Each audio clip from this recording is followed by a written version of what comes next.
Welcome, everyone, to another episode of Success Talk, Smart Talk.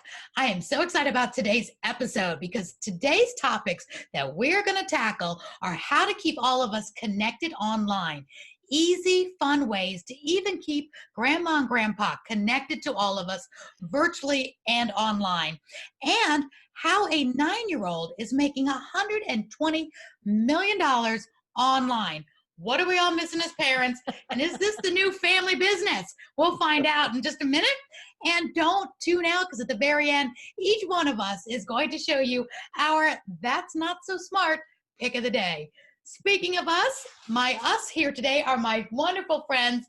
I just love them. There is Mark Hayes, who is our former Emmy nominated Fox News anchor and founder of Mark Hayes Consulting, and Melissa Carter, who is a former radio show host, personality from a top-rated show here in Atlanta, several actually, and a current podcaster of She Persisted. I love that.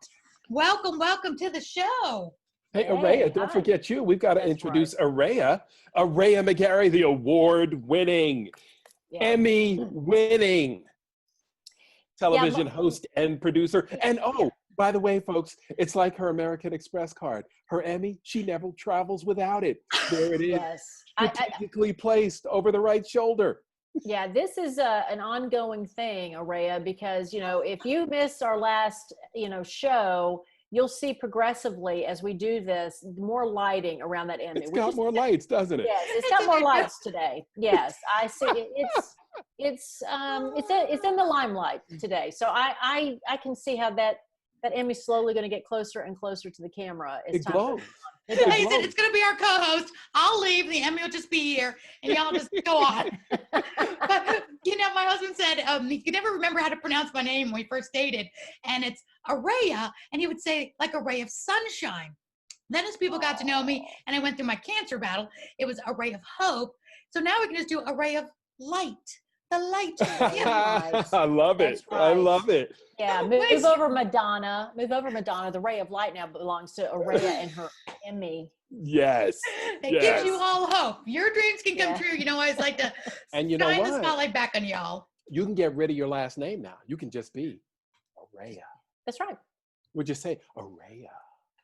That's and then the musical, the band will. Like Hamilton, just Aurea. There you go. That's exactly right. Yeah. Okay then. The show has taken a turn, and we haven't even started yet. And Mark, I see before this is over with too, that the Emmy's going to be like her necklace at some point. Like the Emmy's going to be in different spots. So yeah, I think each show, just check out where the Emmy is. We're going to make a game out of it. Where's the Emmy? Find the Emmy. It might become as famous as the Flavor Flav clock. Absolutely. I mean, that's taking us way back to the 80s. But, I remember that. Remember now you see why I love these guys so much. Oh my God, that's crazy. Yes, and we're about to talk about seniors, right, in technology, and just saying that we're going to define who seniors are, and seniors knew Flavor Flav. Like, it's not our grandparents. We are now the grandparents. I know. Is that sad, or I feel old, or what? Oh my gosh. Well, let's get right to it because we do want to talk about technology. We want this to be success talk, so we give success ideas and give you some real tools to, help your life with, help your business with, and have some fun along the way. We'll definitely have some fun with these guys here with me for sure. So let's talk about keeping our seniors connected before we get into that 120 millionaire. What do you call that? Multi-millionaire. Wealthy. Yeah. At 9. At 9. Wealthy. But first, let's get our seniors connected. And in technology world, anybody over 30 is probably considered a senior. But let's really talk about how to keep parents and grandparents connected. Fun, easy ways. And should they be connected? Let's talk about that for a minute. Well, like I just said, I think we have to define who our seniors are. You said over 30. It's like every conversation we have is, 50, 40, 30. Well, I'm 50 years old and I'm part of Generation X. So, and Generation X is the generation that brought video games and a lot of computer technology to the forefront. So, I think that we have to, when you are that age, remember where you came from, because it seems that a lot of seniors get intimidated by the idea of technology, yet the seniors that are emerging now are the ones that define technology. So I think I came mindset from has Pong. Is that my age showing? My Pong, dad yes, was Pong. absolutely. Pong, yes. I had the Atari and Pong. Atari, yep. I mean, Pong was like the greatest thing. I found Pong, and we went to this country dance place when I was in college, and we would sit down. They got the Pong machines, and we're playing Pong like a bunch of cats, like cats. I'm like, this is so much fun. Bring another drink, please. Well, and you know, Mark, when we talk about Atari and all these games, and if you had a different gaming system, but when you were young, you had no problem knowing which you went into which console and where you plugged into the television. And so you weren't intimidated by that. And I think that when we talk about connecting seniors, you have to understand as the senior, you're no different than that kid who knew exactly what to plug in where. It's just now you have to learn where to plug things in where. I think as we get older, we tend to hesitate to learn new things, but it's okay to learn new things. I mean, you're capable of doing this. Yes, absolutely. And now it's been born out of necessity, right? Because like my mom, who's 83 and still healthy and has all her faculties, has learned how to Zoom. Yeah. Because, you know, her Bible study is Zooming, all of her book clubs are Zooming, you know, she wants to be connected with her sorority, they're Zooming. So, you know, she's like, I'm not going to miss out. Just show me how to do this. We take it for granted. We can't teach, like I always say, old dogs, new tricks. I'm always learning something. And I always feel like I'm too old for this. Then you learn, it's like, oh, wow, you look back, I actually learned that. I mean, just think about computers. I think you have to be comfortable with it. And just like Mark said, is the key for her saying, show me how to do this. And, you know, I mentioned in a last show that I have a movie club that we meet every week. And in the week between, we watch a movie and then we discuss it one night a week. We meet to discuss that movie, right? So one of the women in my book club is 70 years old. And she had a hard time trying to get on with us. And we patiently helped her through, and she persevered because she felt comfortable, because we weren't giving her a hard time. We were helping her through it. And in a collection of people, one of us was going to be able to solve her problem. Right. And so I think that, you know, Mark's mom and my friend are in comfortable environments where they can say, please teach me how to do this. And I think that's where, as a child or a grandchild, you have to be patient, and you also have to remember to be empathetic and give them that comfort, right? Because don't give them a hard time, give them comfort. And then if you're old people like us, then you have to be willing to ask. Because I can't believe, it's amazing. Every time I hear the word senior, I think of my grandparents. I think of my parents. And it's like, nope, this one right here is a part of AARP. So I'm a proud card carrying member. It's okay. I can learn too. I just got my AARP club membership thing in the email. I was like, oh my gosh, who sent me this? This is not funny. Let me tell you something. Now, AARP on Friday nights, during this quarantine, along with, and let me think, I believe it's one of the premier Hollywood, maybe Hollywood Reporter or one of the Hollywood magazines, have partnered to give you access to movies on Friday nights. Okay, so look, it's not cooking. I want all my discounts. So I really want all my discounts. And I'm part of this AARP streaming pandemic thing now. I'm in. Okay, guys. Now I'm thinking of TV. I've just found my first sponsor. There you go. I'm telling you, make a call. It's plugs. All it's cool. We want our discounts. We want our sponsorship. Yeah, we want our those movies on Friday nights. That's funny. I'll tell you, my mom. I was watching my mom. She was hosting a book club meeting on Zoom, and it brought her so much joy to be able to facilitate that book club meeting. And you could tell how much she was enjoying it. And it was neat because we were in the car coming back. We were driving back from Dallas. This was just a couple of weeks ago. And, you know, she had the Wi-Fi thing. She was like, you have Wi-Fi in the car? I was like, Ma, these new cars have everything. And so she got logged on. You know, she didn't have to ask the group to skip her turn or anything. Aww. And she loved it. How great. And she was having so much fun. But it's nice because, you know, she has something to look forward to, because my dad died in 2015. So, you know, she needs things to be able to look forward to. Could you imagine us going through this without the internet? Because I thought about that when we first got shut down. I'm like, we all grabbed our laptops. We all grabbed technology. And then those, like the grandparents, thank God they were open-minded to say, well, teach me, because the alternative is very lonely. So I can't imagine. I'm so glad I'm able to be in the same room with you guys here, when it's because of technology and Zoom or Skype, whatever people use, that we can do this. But imagine if this happened in the 90s or the 80s. Well, that's the thing. cable companies are upset now. Yeah, the that's cable true. companies. But everyone's cut the cord. Yeah, but I tell you, I think that's what you focus on, is the fact that we are in a pandemic during the most technologically advanced time in our history, and much to, thinking about Mark's mom. So, as a senior, there's this idea, I guess, that you already have to know how to do something because you're old enough, and there should be no shame in the fact that you have to learn something new. I don't think that your older years should be treated any differently than any other time in your life. You always have goals, you always have things to do, but the benefit of Zooming as an elder is the fact that you don't physically have to go anywhere. So there's so much opportunity for our seniors to connect. All we need is for you as a family member or a friend to hook them up and encourage them to do it, and do it in a loving way. And you'd be much like Mark's mom, where she is having the time of her life, because this is her wheelhouse. She doesn't have to go anywhere. She gets to see her friends. She gets to participate, and she doesn't have to feel bad about walking slowly, walking with a cane, being in a wheelchair, getting a ride. Like, there's so many things that seniors hesitate to do because they're embarrassed. I don't want to be any burden. I don't want to be any trouble. This is no trouble.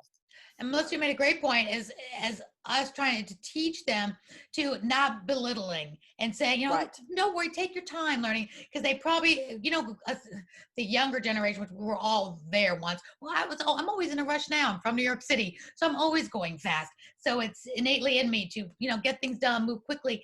So if we're on that mode, we need to take a step back and say, okay, we're trying to teach, whether it's our children something new or our grandparents something new.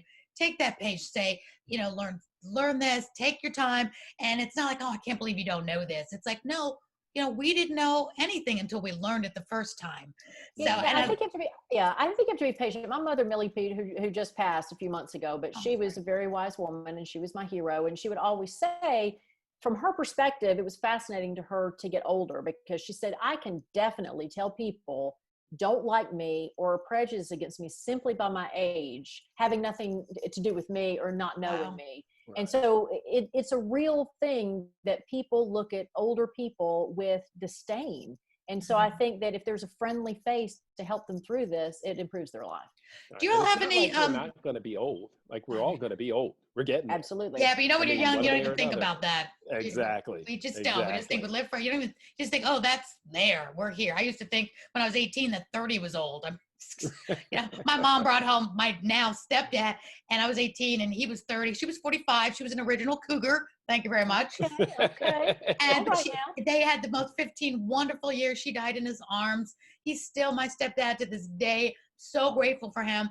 But when she brought him home, he was 30, and he was so much younger than her. She kind of brought him home maybe for me. I'm like, ew, 30, no, grandpa. I'll never forget that. But they were a match made in heaven. But I just remember the thinking, what old was, and slower and old. You don't hang out.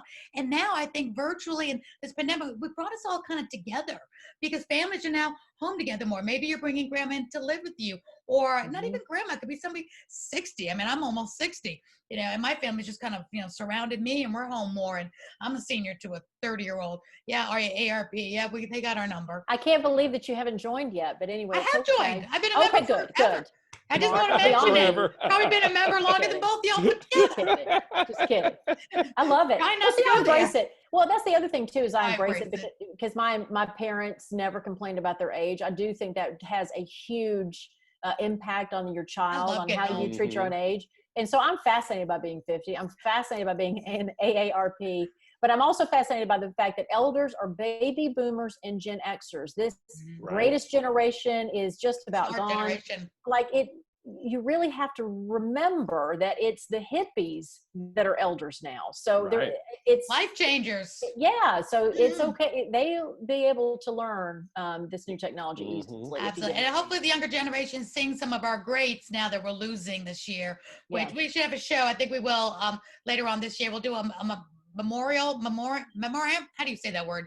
In memoriam. Just some of the greats of our generation that we're losing right now.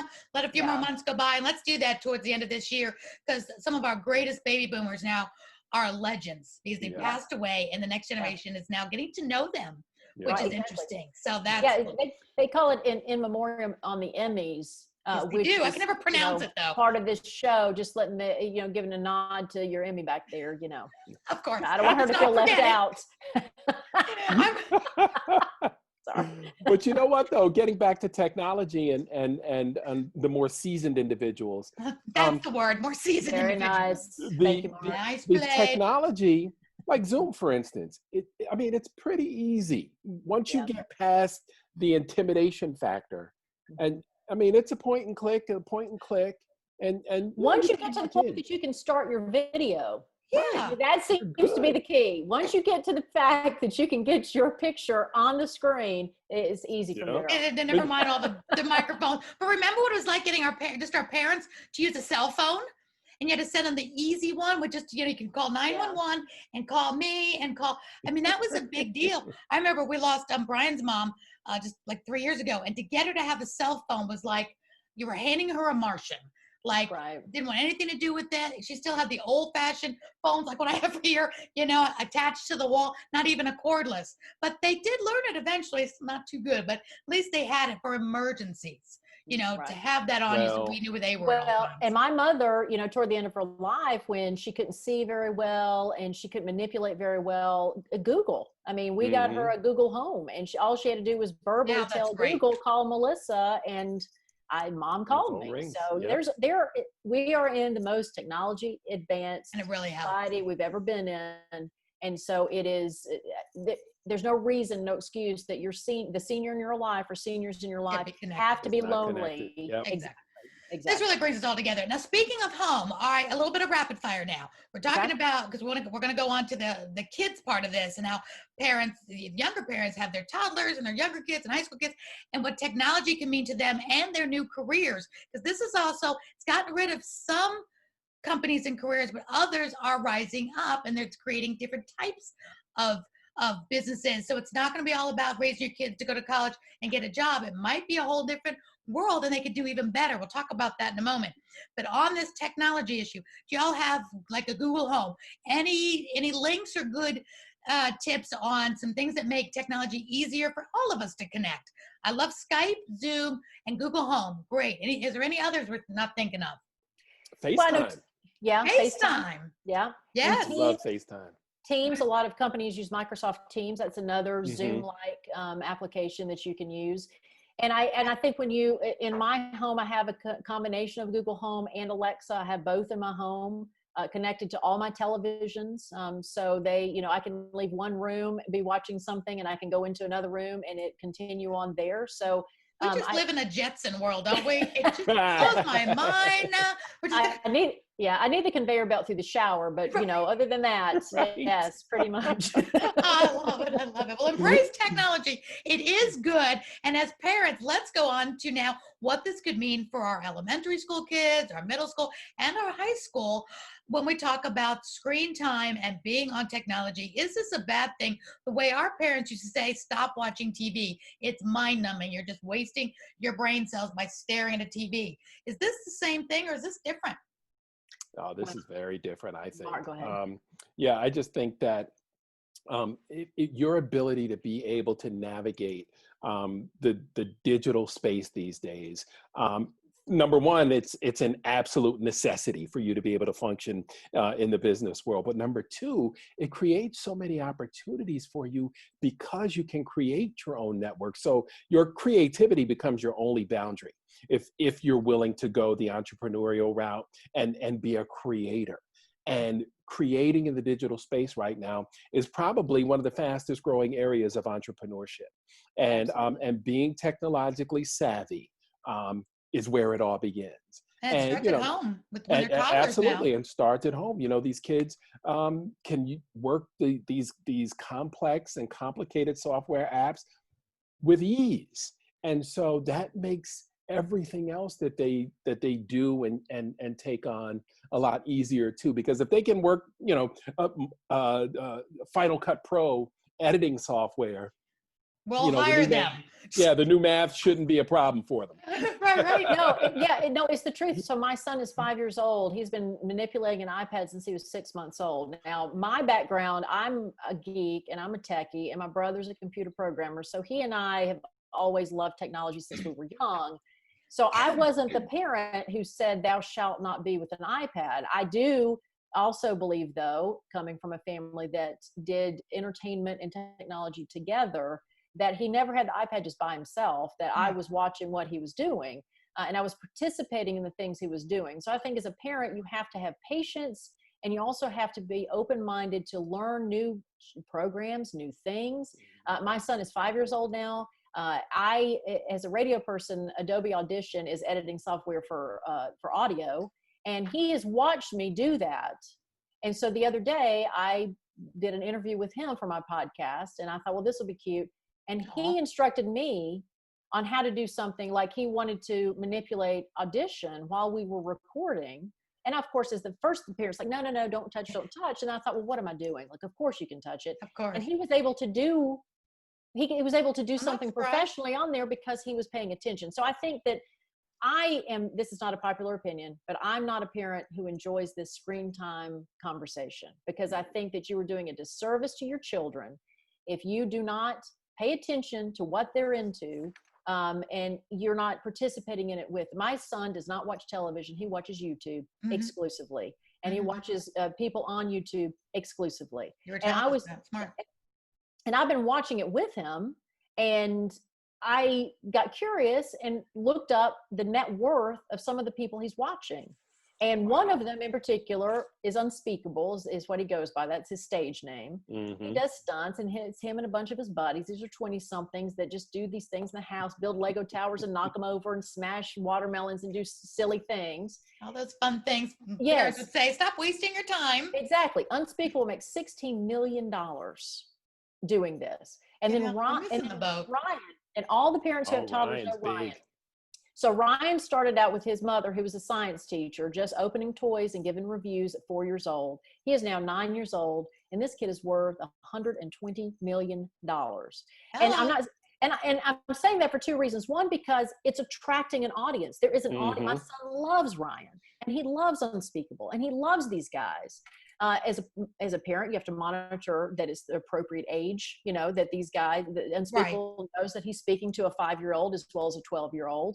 So he's not inappropriate, but you have to monitor it. But you also have to see this as an opportunity, because my son, when he's 16, he's not going to do a paper route. He's not going to go work part-time at the grocery store. He very well could have his own channel. And he very well could be playing Minecraft professionally. He could be part of esports, which we'll talk about. So there's opportunities for your children with screen time. So not all screen time is bad. And it's not like there's anything wrong, a paper route or working in the grocery store. Those are great. Correct. But if they're more technology, fascinated, I'm always a big person that says, water what they already like, instead of saying, don't do that. You must go over here. If they're loving that, water that. And Melissa, when you were telling us about this 9-year-old that makes 120 million, my first thought goes to, that's family time, because that 9-year-old is obviously doing it with the help of his parents, whether it's a mom, dad, one or the other. He's not doing that alone. So that's the new, what I was saying, family time. They're lighting up the house together. They're creating all this together. There's an adult that's editing it, that's putting it up there. That's all part of the new family. Family time doesn't have to be, reading a book, I'm on top for that now, or playing checkers. I don't want to read. Yeah. I don't want to read, or playing checkers, or doing something that's, what we're supposed to do. That's now their great family. So now they turn family time into a family business. Well, that's the next Bill Gates probably later on down the road. It's just, I always want to teach my clients, water what you're already good at, what you already love to do. Because if you do what you love to do, you never work another day in your life. I just think this is so great. And these families and these guys I mentioned and all the other YouTubers out there are making more money now because people are at home and wanting the entertainment. So they're thriving in this environment. They are not hurting in this environment. And much to your point, it's exactly right. If you are discouraging your child from something they are naturally interested in, then you are doing your child a disservice. And why are we looking to our parents as the staple of what we should be doing? Like you said, every generation is different. I think we look at our youth for the future. Our youth is the future. They're the evolution of us. So we have to look at them for clues on what we should expect coming up. And we were just saying we need we would like some people on our team now that knows technology. I'm like, yep, get a 12-year-old. Who knows a 12-year-old? We're not cool for somebody over 40. We're saying, who's got a teenager? Who's got a kid that can help us? And we're smart adults. We're smart seniors to know where to tap into the expertise. We all know our strengths. So, and Mark, you were in the news, being a former news anchor on Fox 5 and many other established TV news anchor. You're knowing the news. I know I get my news now more from my phone than waiting for the news to come on at 4 o'clock or 5 o'clock. Tell us a little bit about what it's done for us just gathering news information or education. Well, that's been the biggest struggle for television news outlets, is to figure out how to compete with the loss of eyeballs because people are turning to their screens, right? Nobody has a dumb phone anymore. Everybody has a smartphone. So we're all watching TV on our phones, or we're watching YouTube. Apps have the weather and traffic on them. Who doesn't use Waze or Google Maps? Who doesn't get their Apple weather or their Yahoo weather? So we have all these apps, and it's becoming it's what changed the industry so much. In television news, we're dinosaurs by 5 p.m. now. Plus, before COVID hit, who was home at 5 o'clock? Right? Yeah, exactly. And so technology had changed everything because, people couldn't wait till 5 o'clock to get the news, or couldn't wait to get the traffic report till 4 o'clock because they were getting ready to get on the road. Now you just look at trending news, whatever's important to you, just trending, which you can customize the news you get fed, which is interesting. So as we're talking about kids and the next generation, Melissa, to your point of technology and kids doing that, and Mark, you've mentored a lot of up and coming media journalists. What would be your piece of advice now? Because now we are in quarantine. We know that this is going to impact the world forever. It's never going to go back to, this is our new normal, but even when we go back to a different normal, it'll be impacted from what we're going through right now. How do you see that changing for Melissa? You've got the younger five. Mark, you've worked with journalists, coming up, and maybe your dream now isn't to be the news anchor on an actual TV network. Tell us what that might look like now. Some quick tips for the up and comers now in this new technology age. Yeah, well, for me, and Melissa, you might agree here. If I'm going to hire someone right now and they can't point to something that they've created already, I don't want them. Ooh. If you haven't created your own blog or video blog, I'm not interested, because anybody with a phone has a network, right? Yeah. So this is all you need. People shoot video just like this. Yeah. So I want to see what you create. Yeah. And that would be my determining factor. Yeah. You may not be a great storyteller yet. That takes time and experience, but at least you made the effort. And so you say done is better than perfect? Yes. Okay, done is better than perfect. Well, yes, and what Mark's talking about is used to, the only way you got that experience to be able to try was in a job. Right. So the reason why we were able to come up and have nothing that we've created necessarily and get the job is because we didn't have the opportunity. But now with all these platforms, you have the opportunity to try. So you learn the skill of getting followers. You learn the skill of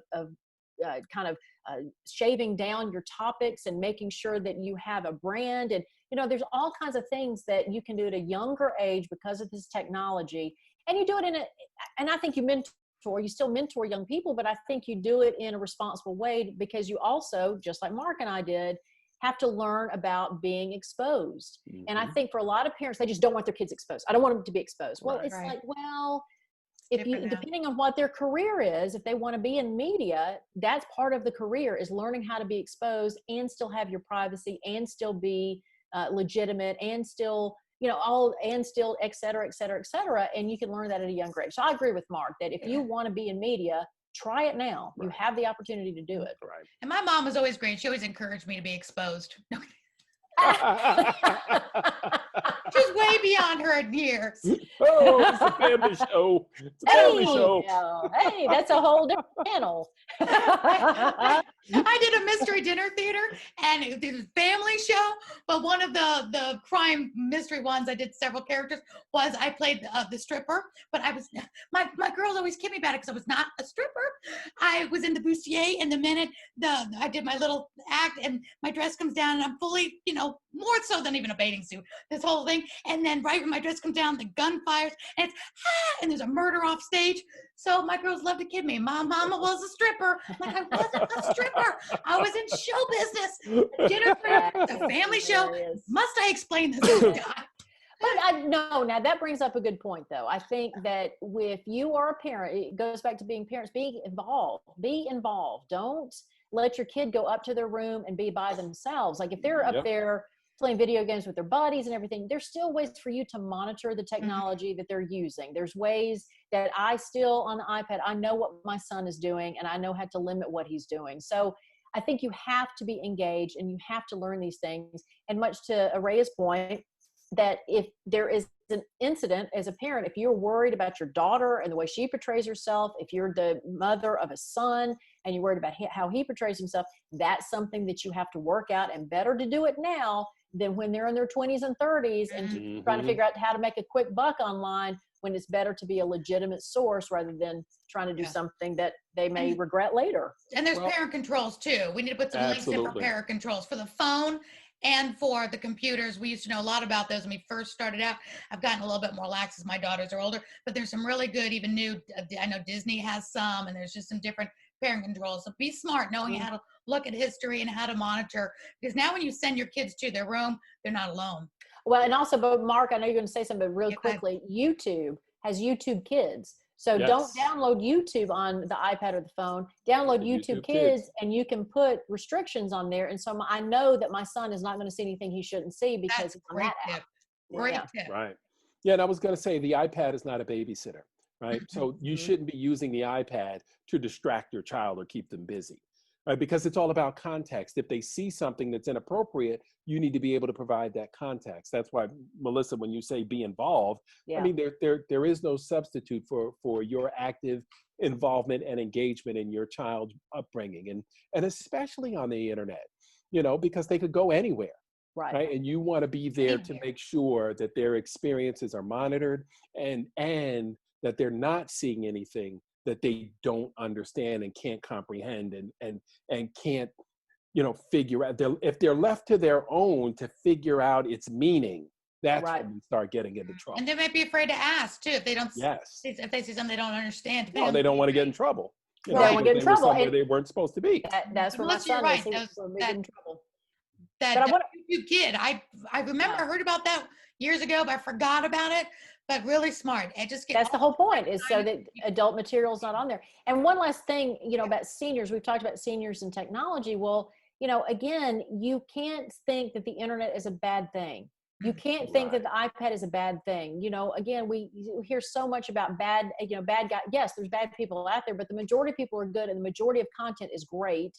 And when I grew up, my parents, we watched the news together as a family. So if something happened, my parents explained what was going on, and I wasn't afraid. So when Mount St. Helens happened when I was a kid, when, Vietnam was still kind of trickling up when I was a kid, I was able to have that filter of my parents to explain to me what was going on that was age appropriate. So why in the world would you treat that iPad any differently, that computer any differently? Sit there with them, learn to play games with them. Their kids want to be with you. So, I mean, I learned how to play Minecraft this year, and I love it. And my son and I, that is our activity, is we play Minecraft together. And you never know, it could be your next income. Who knows? And it could be my next income.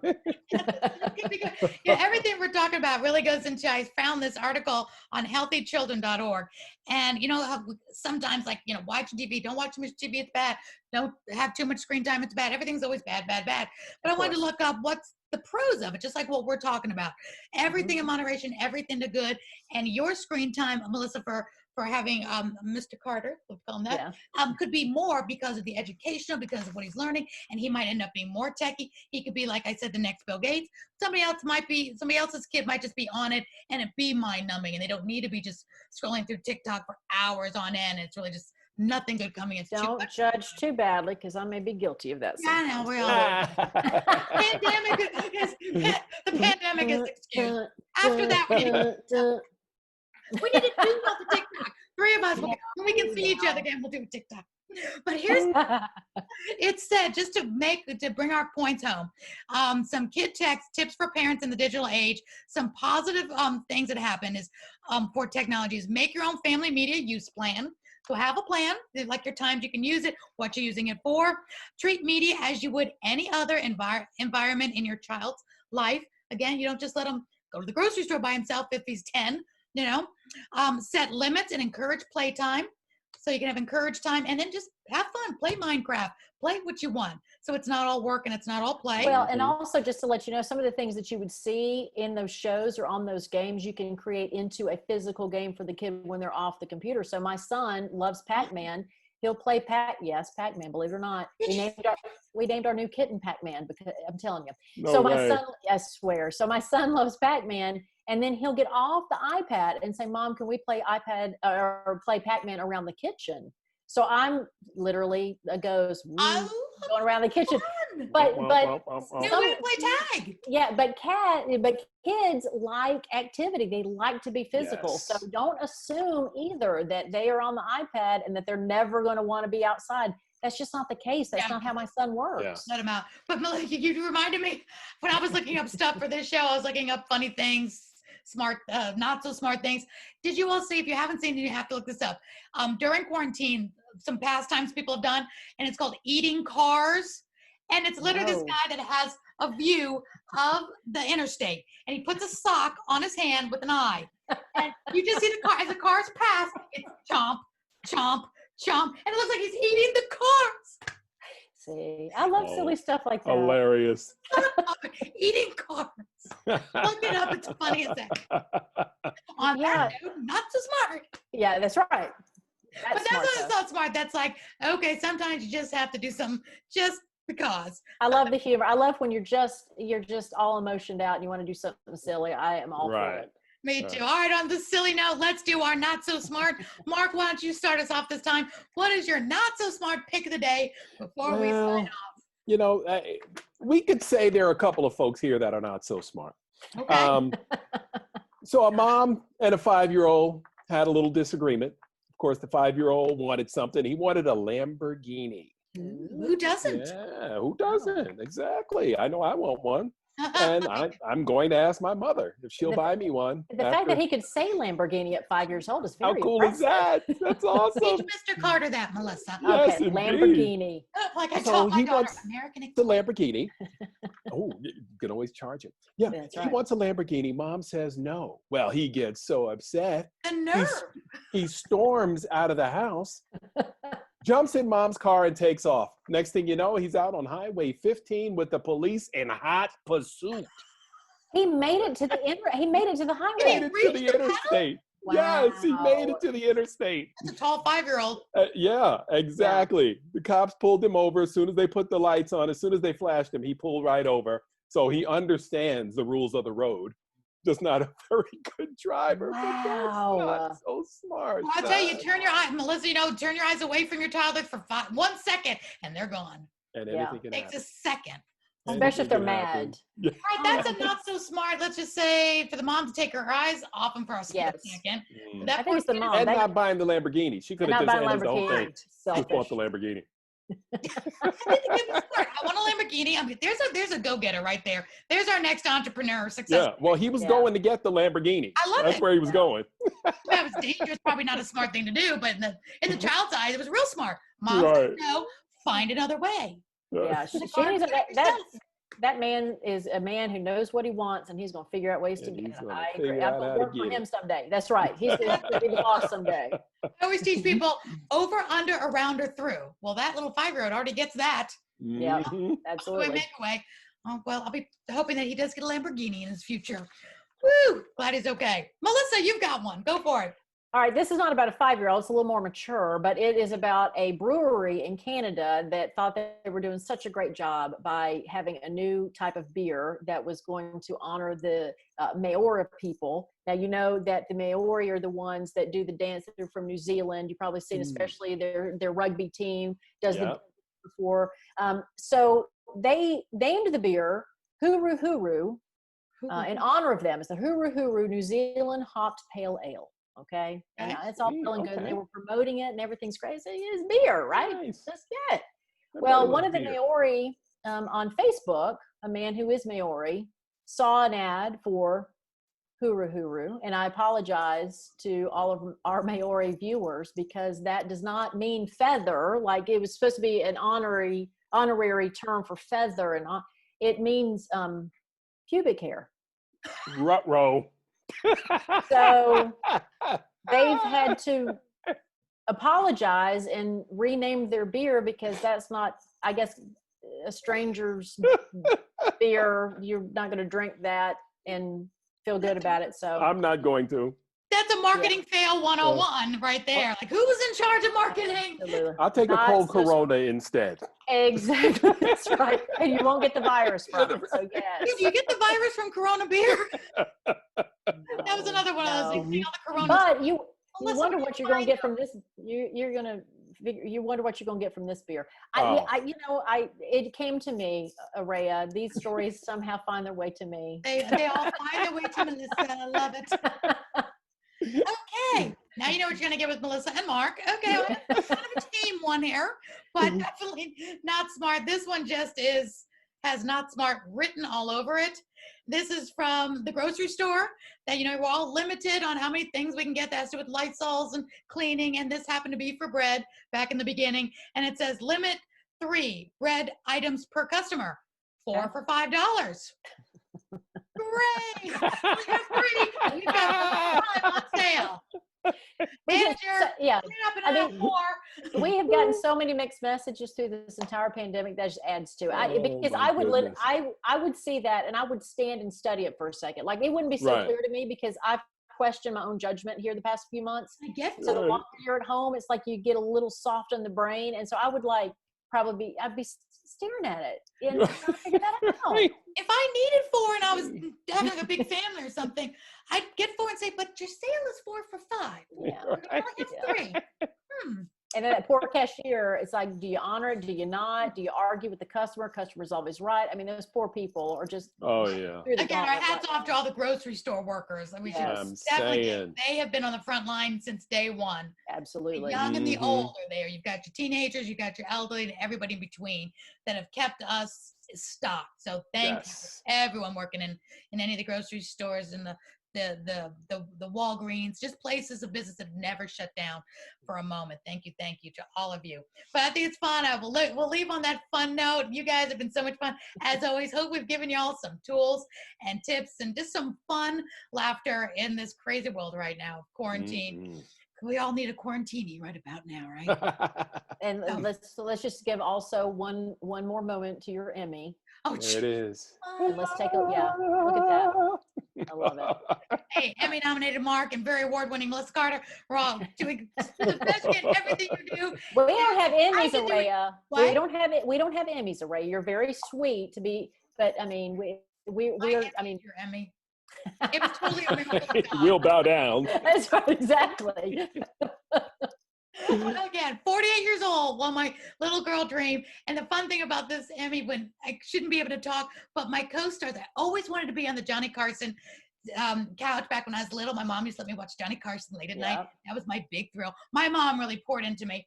Whatever I wanted to do, whatever I liked, she just poured, whatever you want to do, you can be. So it was never, you can't stay up late and watch Johnny Carson. That was my dream, to be an actress, which it was. And I just wanted to be interviewed by him and to grow up and at 48 years old, win that little girl dream. But animals were my co-stars. Animals are my life. I love animals so much. And I was being hugged by a 1,000-pound bear, kissed by monkeys, petting cougars. So it was such a real dream full circle. Wow. Cool. And I just want the spotlight to shine on all of you that your dreams can come true. Just never give up. It's not over till it's over. She's exactly right. And that's why we love Aurea, because she is our ray of hope. Yes, and I love indeed. it. Yes. And it was Johnny Carson and Carol Burnett. I got to stay up late for Carol Burnett. Carol Burnett, yes. Carol Burnett. Yes. And Lucy. Oh, we can go on and on. Loved it. My mom encouraged TV for me. And look, I ended up doing TV for a living. Goes back to, I wasn't going to be an Einstein scientist or anything like that. And I tell my girls, you have to read. You have to read for that. You have to read for those, yeah. But as an adult, I made sure I stayed up late for Mark Hayes. I don't know. I love it. I'm a news junkie too.